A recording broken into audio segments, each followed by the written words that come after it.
Welcome friends, और एक नई पार्ट में आप सभी का स्वागत है।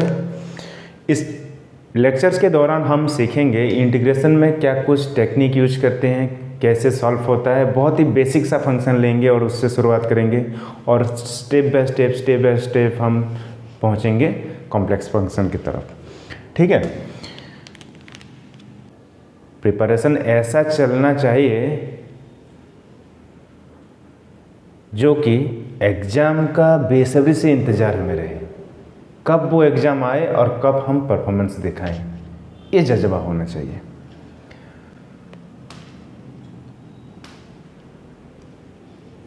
इस एग्जाम्पल में हम देखेंगे कई सारा बेसिक सा इंटीग्रेशन, जैसे कि हमने इससे पहले का वीडियो में हम लोग सीखा था फॉर्मूला और कुछ बेसिक सा इंट्रोडक्शन था इंटीग्रेशन के ऊपर। पर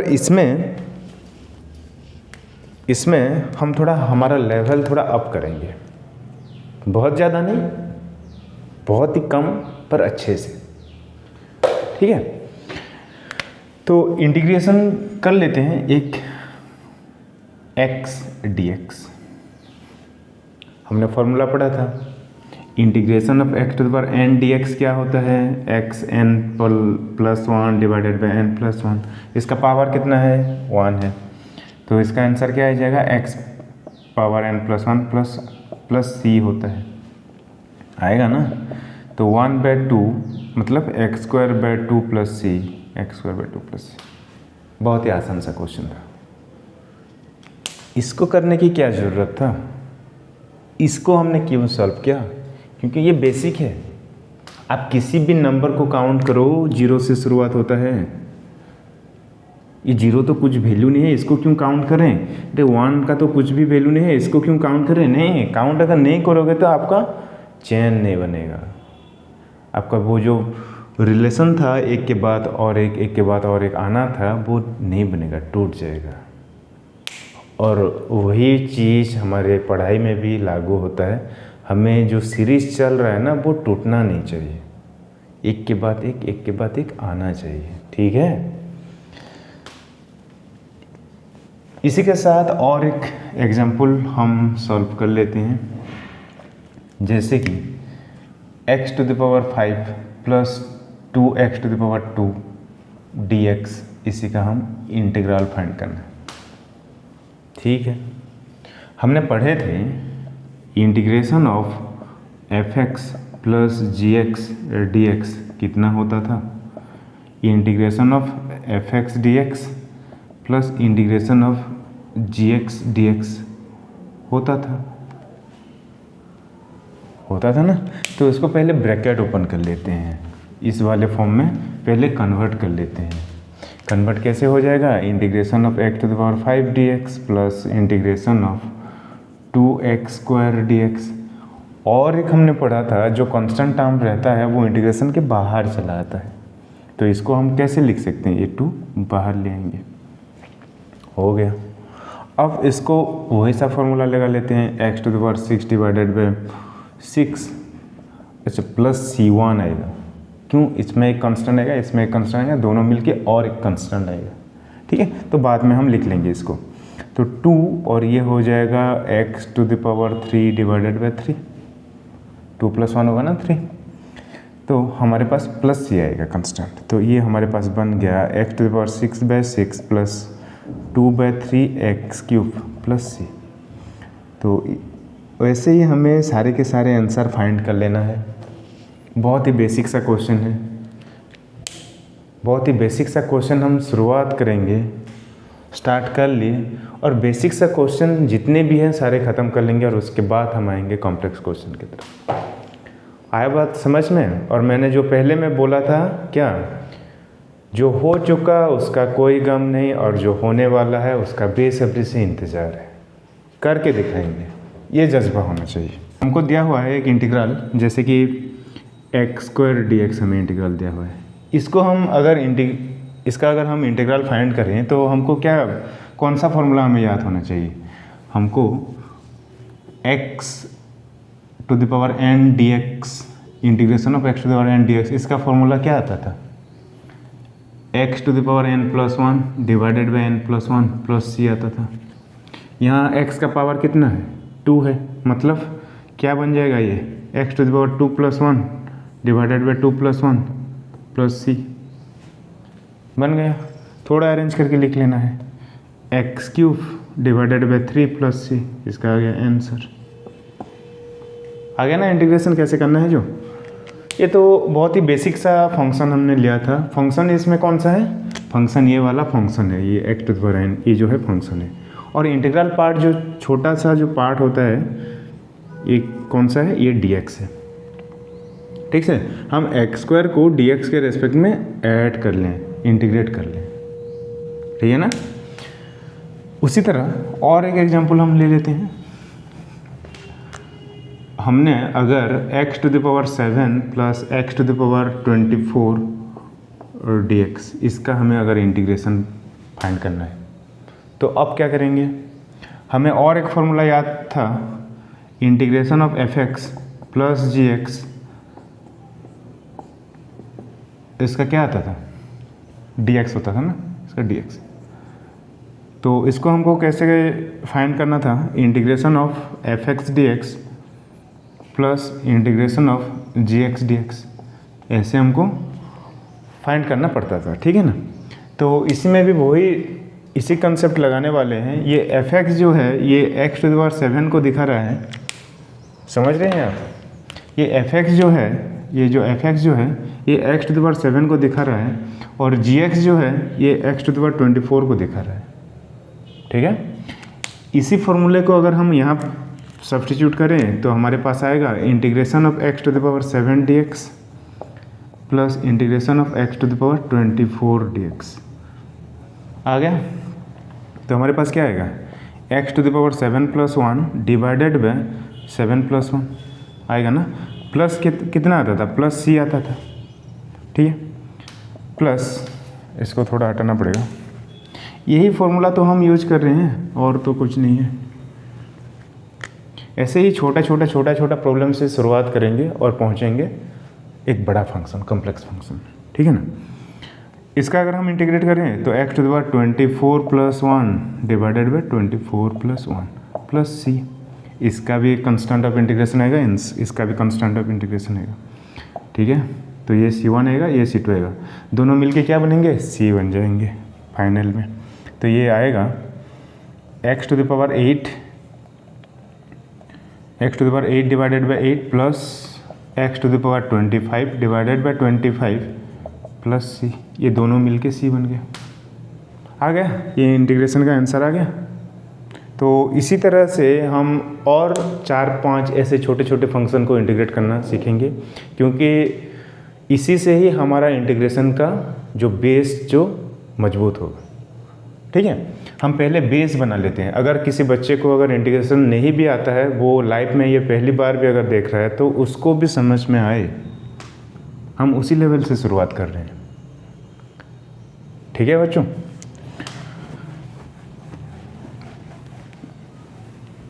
अच्छा, अब जो इसी तरह हम किसी भी फंक्शन को इंटीग्रेट कर सकते हैं, जैसा कि x to the power 741 dx कर सकते हैं, बहुत ही आसानी से कर सकते हैं। क्या करना है, x to the power 741 plus 1 कर देना है और 741 प्लस 1 कर देना है प्लस c, तो ये आ जाएगा x plus 742 divided by 742 plus, किसी भी पावर आ जाए, ठीक है। और एक समझ लेते हैं, ऐसा ही बेसिक सा क्वेश्चन देखना है, बेसिक, बहुत ही बेसिक, इसमें शर्माने वाली कोई भी बात नहीं है। इस फंक्शन अगर कोई देखेगा ना, अगर कोई टीचर देखेगा तो बोलेगा अरे ये क्या पढ़ा रहा है, ठीक है। किसी का सुनना नहीं है, खुद का देखो आप किस पॉइंट से शुरुआत करना चाहते थे उसको देखो, बाकी सब भाड़ में जाए। और एक फंक्शन हम ले लेते हैं, x to the power -7 dx ले लेते हैं, हो गया। तो वहाँ पॉजिटिव पावर था, यहाँ नेगेटिव हो गया, कैसे समझेंगे। वैसे तो था x to the power n dx, integration क्या आता था, x to the power n plus 1 divided by n plus 1 plus c, उसी फॉर्मूला को यूज करेंगे, कुछ नहीं होगा ये एक्स टू द पावर -7 + 1, यहाँ जो n था वहाँ पॉजिटिव था, यहाँ नेगेटिव है, कौन सा बड़ी बात है, कोई बड़ी बात नहीं है। तो -7 + 1 + c हो गया। थोड़ा सा सॉल्व कर लेना है इसको, x to the power -6 divided by -6 हो गया, ख़त्म सी। अगर इसको अच्छे से लिखना है तो -1 divided by 6 x to the power 6 + c, क्या बड़ी बात हो गया ना। इसी तरह और 5-10 क्वेश्चन लगा लेते हैं, होता है ना। इसी तरह और 5-10 क्वेश्चन लगा लेते हैं। अब मैं देखने वाला हूँ x to the power -32 plus x to the power -29 dx, इसका इंटीग्रेशन करना है। बहुत ही आसान सा है। कैसे करना है इसको, integration of x to the power -32, दोनों का इंटीग्रेशन इंडिविजुअली फाइंड कर लेना है और बाद में ऐड कर लेना है। तो मैं पहले इस फंक्शन का इंटीग्रेशन फाइंड करूँगा, ठीक है, plus x to the power -29 dx, दोनों को ऐड कर लिया। इसका इंटीग्रेशन फाइंड कर लिया एक्स के रेस्पेक्ट में, इसका इंटीग्रेशन फाइंड कर लिया एक्स के रेस्पेक्ट में, और दोनों के बीच में जोड़ दिया, ये जोड़ने वाला था, ठीक है ना। तो ये क्या बनेगा, एक्स टू द पावर -32 + 1, -32 + 1 कितना आता है, देखेंगे बाद में देखेंगे। और इसका कांस्टेंट ऑफ इंटीग्रेशन, इसका कांस्टेंट ऑफ इंटीग्रेशन बाद में मिलाकर सी लिख लेंगे एक बार, ठीक है ना। तो 29 x to the power -29 + 1 x to the power -29 + 1, ठीक है। और दोनों का कांस्टेंट ऑफ इंटीग्रेशन मिलकर सी बन गया। यहाँ सी जो है, ये सी जो है C1 + C2 में है, ठीक है ना। तो इसको अगर मैं सॉल्व कर लूँ तो x to the power -31 divided by -31 plus x to the power -28 divided by -28 plus c, अच्छे से अगर लिखेंगे तो क्या बन जाएगा, -1 divided by 31 x to the power 31 -1 divided by 28 x to the power 28 plus c. कौन सी बड़ी बात है इसमें, ना समझने वाली कौन सी बड़ी बात है। कुछ है ऐसा जो आपके समझ में नहीं आ रहा है, कुछ है ऐसा तो बोलिए, कमेंट में आप कमेंट कर सकते हैं। कुछ अगर समझ में नहीं आ रहा है तो आप कमेंट कर सकते हैं समझ में नहीं आया, और अगर हो सकता है तो आसान बनाएंगे। प्रॉब्लम की तरफ 1 डिवाइडेड बाय √x dx,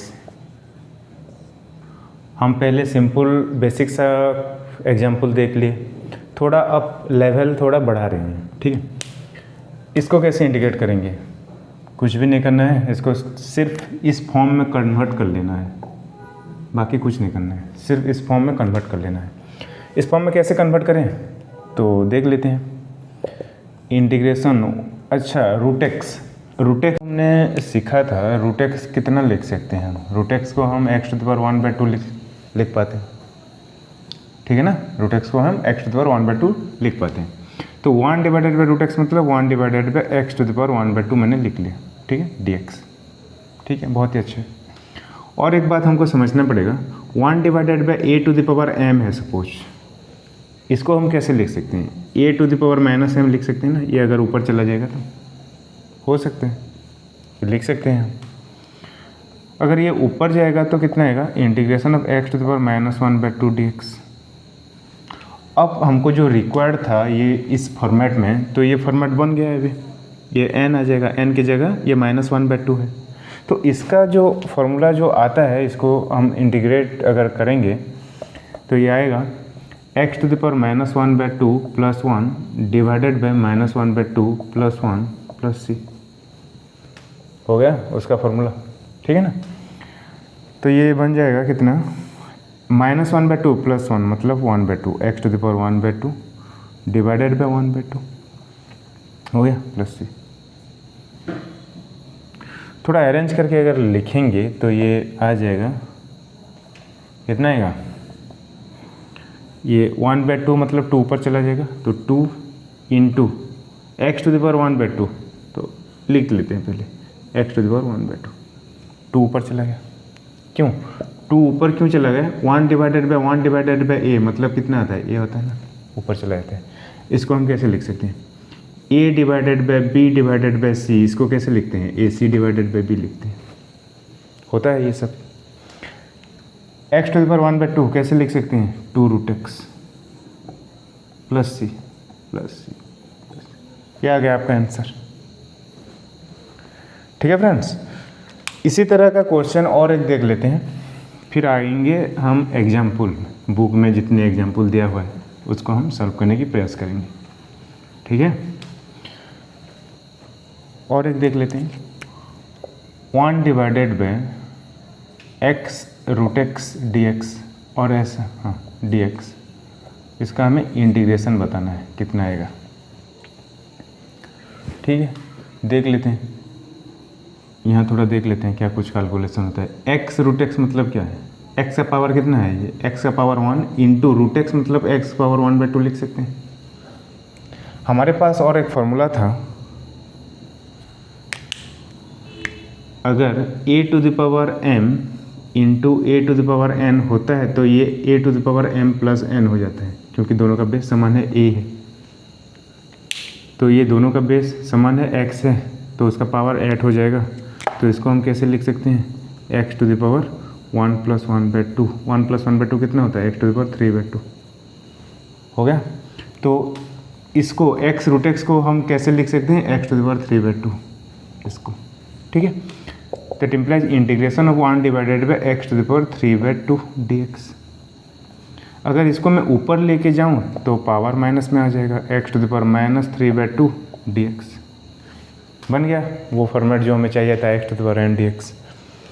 इसका अगर हम इंटीग्रेशन करेंगे तो कितना आएगा, x to the power -3/2 plus 1 divided by -3/2 plus 1 plus c। बहुत ही आसानी से आ जाएगा। उसको थोड़ा सॉल्व कर लेना है, -3/2 प्लस 1 कितना आएगा, -1/2। ठीक है, तो ये आएगा x to the power -1/2 divided by -1/2 plus c। ठीक है, इसको अगर हम देखते हैं, -1/2 ये ऊपर अगर जाएगा तो ये -2, x टू द पावर -1/2 तो नीचे आएगा, into 1 divided by x to the power 1/2 plus c। ये -1/2 जो था नीचे आ गया तो प्लस बन गया। ठीक है, कैसे बना, a टू द पावर -1 कितना होता है, 1/a होता है, तो a टू द पावर -1/2 कितना बनेगा, 1/a to the power 1/2 minus हट जाएगा। ठीक है, x टू द पावर -1/2 कितना बनेगा, 1 divided by x to the power 1/2 बन रहा है ना, x to the -1/2 1 divided by x to the power 1/2 हो रहा है। अगर थोड़ा अरेंज करके लिखें तो ये -2 into 1 divided by √x plus c, x to the power 1/2 को कितना लिख सकते हैं, √x। ठीक है, ऐसे ही हम सारे क्वेश्चन करने वाले हैं, इतने डिटेल से करने वाले हैं, तो आप एक के बाद एक सारे वीडियो लेक्चर्स देखना है और थोड़ा अच्छे से समझना है। ठीक है, तो नेक्स्ट पार्ट में हम मिलेंगे, कुछ एग्जाम्पल करेंगे और उसके बाद हम एक्सरसाइज स्टार्ट करेंगे। तो मिलते हैं अगले पार्ट में।